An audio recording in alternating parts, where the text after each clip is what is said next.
Block committee മെമ്പറായിരുന്ന ശ്രീ വാസിത്താണ്. വാസിത്ത് ഈ സമ്മേളനത്തിൽ പങ്കെടുക്കുന്നില്ല. കുറച്ചു കാലങ്ങളായി ശ്രീറാവ് ജോലി സംബന്ധമായിട്ടുള്ള ആവശ്യാർത്ഥം നാട്ടിലില്ല.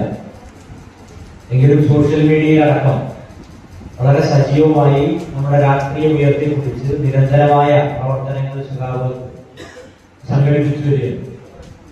ശ്രീറാവിനെ ഈ സമ്മേളനം പ്രത്യേകം ഓർക്കുന്നു.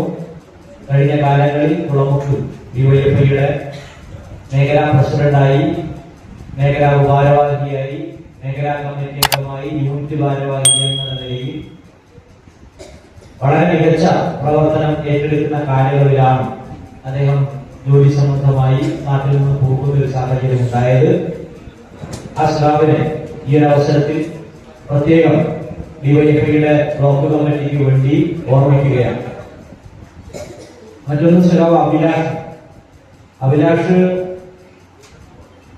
സാങ്കേതികമായ കാരണങ്ങളാൽ ബ്ലോക്ക് കമ്മിറ്റിയിൽ നിന്ന് മാറി നിൽക്കുന്നു മാത്രം. വാസിത്തും അതേ നിലയിൽ തന്നെയാണ്. വാസിത്ത് നാട്ടിലേക്ക് തിരിച്ചു വന്നാൽ സംഘടനാ പ്രവർത്തനത്തിന്റെ ഭാഗമായി സജീവമായ ശ്രീറാവുണ്ട്. ശ്രീറാവ് അഭിലാഷ് ഡിവൈഎഫ്ഐയുടെ മേഖലാ സെക്രട്ടറി ആയിരിക്കുന്ന, പെരുമുടിയൂർ മേഖലാ സെക്രട്ടറി ആയിരുന്ന ശ്രീറാവാണ്. ആ സമയത്താണ് ബ്ലോക്ക് കമ്മിറ്റിയിലേക്ക് ശ്രീറാവ് തെരഞ്ഞെടുക്കപ്പെടുന്നത്. പിന്നീട് തൊഴിൽ സംബന്ധമായ തിരക്കുകളും വ്യക്തിപരമായ ചില പ്രയാസങ്ങളും കാരണം അദ്ദേഹം മേഖലാ സെക്രട്ടറി സ്ഥാനത്ത് നിന്ന് മാറ്റി നൽകണം എന്ന് സംഘടനയോട് ആവശ്യപ്പെടുകയും അദ്ദേഹം തുടർന്ന് മേഖലാ സെക്രട്ടറി സ്ഥാനത്ത് നിന്ന് കഴിഞ്ഞ കുറച്ച് കാലങ്ങളായി മാറി നിൽക്കുകയുമാണുള്ളത്. ഈ സമ്മേളനത്തിൽ വെച്ച് താൽക്കാലികമായി ശ്രീറാവും ബ്ലോക്ക് കമ്മിറ്റിയുടെ മറ്റ് കാര്യങ്ങളൊക്കെ പരിശോധിക്കുമ്പോൾ ശ്രീറാവും ബ്ലോക്ക് കമ്മിറ്റിയിൽ നിന്ന് സാങ്കേതികമായി മാറി നിൽക്കുന്നു എന്ന് മാത്രമേ ഉള്ളൂ. അവിടുത്തെ പെരുമുടിയൂരിലെ മേഖലാ കമ്മിറ്റിയുടെ നേതൃത്വമായി അവിടുത്തെ പ്രവർത്തനങ്ങൾക്ക് ചുക്കാൻ പിടിച്ചുകൊണ്ട് ശ്രീറാവും അവിടെ പ്രവർത്തനങ്ങളിൽ തുടർന്നുണ്ടാകും എന്ന് ഈ സമ്മേളനത്തെ അറിയിക്കുക. മറ്റ് രണ്ട് ശ്രീറാക്കൾ നേരത്തെ സൂചിപ്പിച്ച പോലെ ഡിവൈഎഫ്ഐയുടെ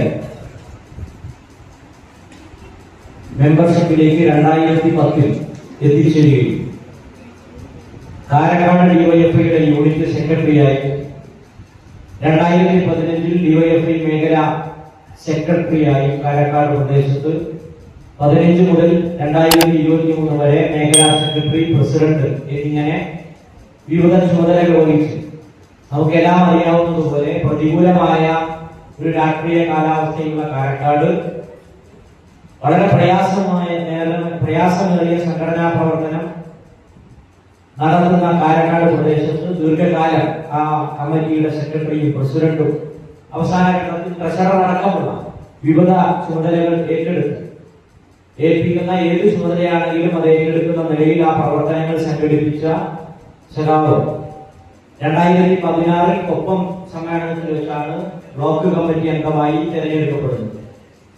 2020 സെക്രട്ടേറിയറ്റ് അംഗമായും 2024 ബ്ലോക്ക് കൺവെൻഷനിൽ വെച്ച് ബ്ലോക്ക് വൈസ് പ്രസിഡന്റുമായും ഈ കാലയളവിൽ പ്രവർത്തിച്ചു.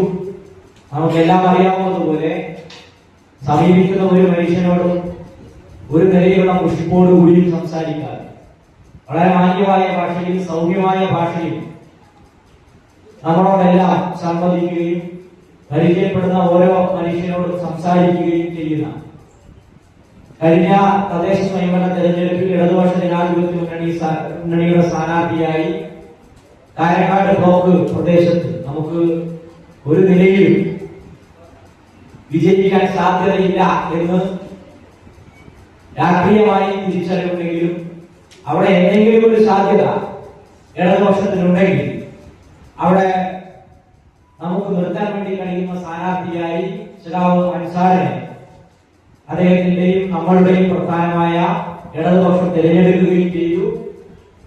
പരാജയത്തിനിടയിലും കഴിഞ്ഞ ദിവസം അദ്ദേഹം പറഞ്ഞൊരു കാര്യം, പരാജയത്തിനിടയിലും നിരവധിയായ മനുഷ്യരോട് സംസാരിക്കുന്നതിനും ഇടപെടുന്നതിനും അവരെ പരിചയപ്പെടുത്തുന്നതിനും ഒക്കെ കഴിയുന്ന ഒരു മികച്ച അവസരം തന്റെ ജീവിതത്തിൽ ഉണ്ടായി എന്ന് സൂചിപ്പിക്കുകയുണ്ടായി. അതിനെല്ലാം ഉപരിയായി പുതിയ കാലത്തിന്റെ സ്പന്ദനമായ സോഷ്യൽ മീഡിയയിൽ ഒരുപക്ഷെ പട്ടാമ്പിയിൽ തന്നെ ഏറ്റവും മികച്ച നിലയിൽ ഇടപെടൽ നടത്തുകയും വലിയ സ്വാധീനം ഉണ്ടാക്കുന്ന നിലയിലുള്ള കണ്ടന്റുകൾ ക്രിയേറ്റ് ചെയ്യുകയും ഏറ്റവും മികച്ച നിലയിൽ രാഷ്ട്രീയ പ്രവർത്തനത്തെ സോഷ്യൽ മീഡിയയുമായി കണ്ണിചേർക്കുകയും ഒക്കെ ചെയ്യുന്ന സഖാവ് അൻസാറാണ്. അൻസാർ CPIM-ന്റെ വാടനാക്കുറിശി ലോക്കൽ കമ്മിറ്റി അംഗമാണ്. നിങ്ങൾക്കെല്ലാം വേണ്ടി അദ്ദേഹത്തെ ഈ വേദിയിലേക്ക് സ്വാഗതം ചെയ്യുന്നു. അതോടൊപ്പം തന്നെ ഭാവി ജീവിതത്തിൽ ഡിവൈഎഫ്ഐക്കും ഇടതുപക്ഷത്തിനും CPIM-നുമെല്ലാം ഏതൊരു ഘട്ടത്തിലും സഹായകരമാകുന്ന നിലയിൽ തുടർന്നും പ്രവർത്തനങ്ങൾ സംഘടിപ്പിക്കാനും ആ പ്രവർത്തനത്തിന്റെ ഭാഗമാവാനും സഖാവിന് കഴിയട്ടെ. സഖാവിന്റെ വ്യക്തി ജീവിതത്തിലും സംഘടനാ ജീവിതത്തിലും എല്ലാ നിലയിലുമുള്ള ഉയർച്ചയുണ്ടാകട്ടെ എന്ന് ഈ ഒരു അവസരത്തിൽ ഓർമ്മപ്പെടുത്തുന്നു. സഖാവിനെ വേദിയിലേക്ക് ക്ഷണിക്കുകയാണ്.